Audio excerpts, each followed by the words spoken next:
সহ হচ্ছে যোদ্ধা এবং বাংলাদেশের অনেক মানুষের প্রাণের বিনিময়ে আজকে এই নতুন করে স্বাধীন হয়েছে এই দেশ।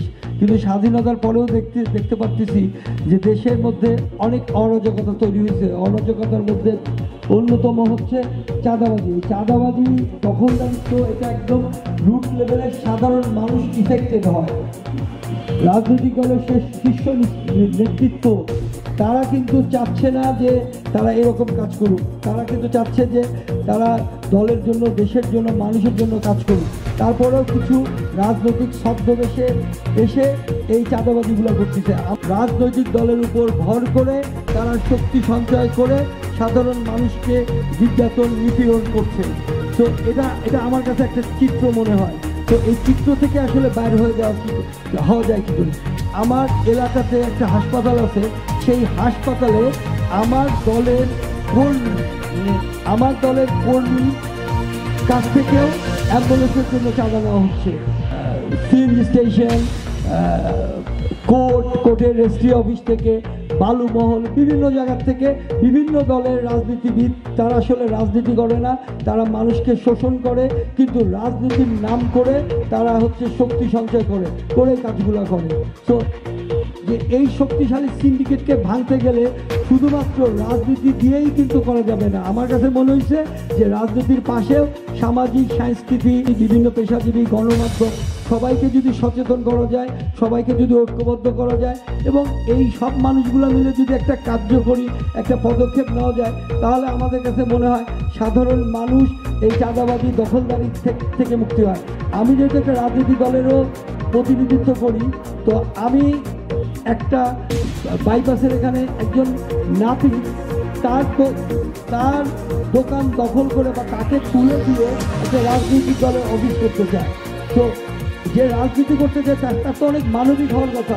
সে কীভাবে একটা নাপিতের দোকান তুলে দিয়ে সে কীভাবে হচ্ছে অফিস করতে চায়? আমি খুব ভালো করে শিওর কোনো রাজনৈতিক দলের কোনো নেতাই বলে নাই যে জায়গা দখল করে তুমি একটা রাজনৈতিক অফিস তুলো। এটা তো প্রথমেই বলে, সে কিন্তু করছে। এটা ঠেকাবে কে? যারা ঠেকাবে তারাও কিন্তু ঠেকাচ্ছে না। তো আমি আমার চ্যানেল দিয়ে আমি হয়তো সেটাকে উদ্ধার করে সেই নাপিতের কাছে আমি দোকানটা ফেরত দিচ্ছি।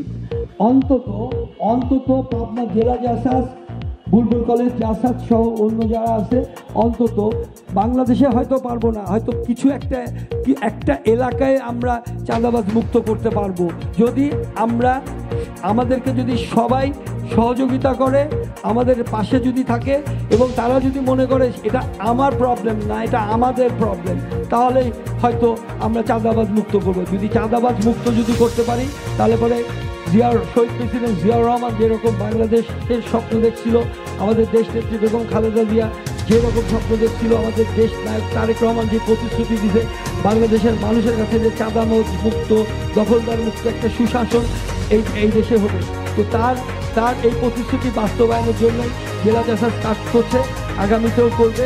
আপনারা আমাদের জন্য দোয়া করবেন, আমাদের পাশে থাকবেন, আমাদেরকে পরামর্শ দিবেন। ইনশাআল্লাহ আপনারা সবাই আমার পাশে থাকবেন, দোয়া করবেন। আল্লাহ হাফেজ।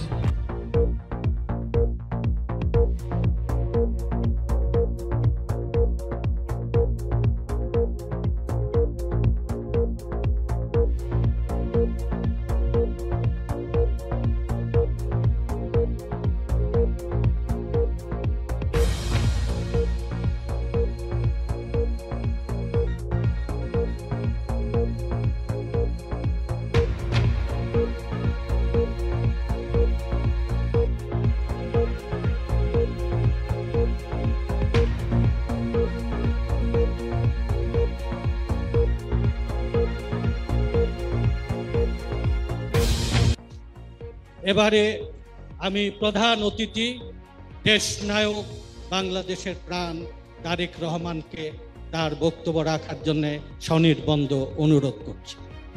আসসালামু আলাইকুম। আমি প্রথমেই ধন্যবাদ দিতে চাই।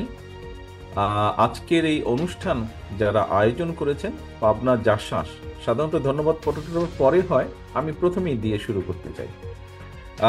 তার ভিতরে পাবনা জাসাসকে তো অবশ্যই ধন্যবাদ দিব এইটি আয়োজন করার জন্য, কিন্তু তার আগে আমি ব্যক্তিগতভাবে ধন্যবাদ দেব আমার ছোট ভাই পরাগকে। কারণ আমার যতটুকু মনে আছে, আমাদের যখন ইউনিয়ন প্রতিনিধি সভা হয় 2005 সালে, যেটা আমরা করেছিলাম, তারপরে আমি দেখলাম যখন সভাটি শেষ হয়ে গেল, একদিন হঠাৎ সকালবেলা আমি জানতে পারলাম যে পরাগ এসেছে অফিসে, এবং ও একটি বই নিয়ে এসেছে সুন্দর, এবং ওই বইটি বোধহয় খুব সম্ভব প্রথম প্রকাশনা ছিল ছবির গল্পের বিষয়ে, যে আজকে এতদূর যে এসছে ওইটি বোধহয় তার প্রথম সংস্করণ ছিল, এবং ওটা আমি দেখেছিলাম। আমি ওইটি দেখার পরে আমি দেখলাম যে আমাদের প্রায় 2 মাস ব্যাপী যেই প্রোগ্রাম, বিশাল প্রোগ্রাম ছিল, সেটি 20টি ইভেন্ট হয়েছিল। বহু মানুষ, প্রায় 60,000-এর বেশি আমাদের বিভিন্ন পর্যায়ের নেতৃবৃন্দ, ইউনিয়ন থেকে, থানা থেকে, জেলা থেকে, সারা দেশ থেকে অংশগ্রহণ করেছিলেন 20টা ইভেন্টে। বাট এত বড় প্রোগ্রামটাকে খুব সুন্দরভাবে, ছোটভাবেও একটা সুন্দর বইয়ের মধ্যে নিয়ে এসেছে। আই ওয়াজ ভেরি ইমপ্রেসড, আমার খুব ভালো লেগেছিল জিনিসটা। তা আমি সেই জন্য আজকে পরাগকে ধন্যবাদ দিতে চাই, যে এই যে সে যেটি 2005 সালে শুরু করেছিল, কষ্ট করে হলেও, অত্যন্ত কষ্ট করে হলেও আজ পর্যন্ত সে এটি নিয়ে এসেছে। অর্থাৎ সে যেই আদর্শটাকে বিশ্বাস করে, যেটার প্রতি তার বিশ্বাস, আস্থা আছে, সেটিকে এত ঝড় ঝঞ্চার ভিতরেও যে আজকে এই পর্যন্ত এনে সে দাঁড় করিয়েছে, এই জন্য আমি তাকে বিশেষভাবে একটা ধন্যবাদ জানাতে চাই। প্রিয় উপস্থিতিবৃন্দ, আবারও আমি আজকের এই অনুষ্ঠানের যারা আয়োজন করেছেন তাদের প্রত্যেককে আন্তরিকভাবে ধন্যবাদ জানিয়ে, এবং সেই কাঙ্ক্ষিত বাংলাদেশের যাত্রা যাতে আমরা শুরু করতে পারি, সেই বিশ্বাস, সেই প্রত্যাশা রেখে আমার বক্তব্য শেষ করছি। সকলকে আবারও আন্তরিক ধন্যবাদ। পাবনা জাসাস সহ, পরাগ সহ সকলকে আন্তরিক ধন্যবাদ। আসসালামু আলাইকুম। বাংলাদেশ জিন্দাবাদ, বাংলাদেশ জাতীয়তাবাদী দল জিন্দাবাদ।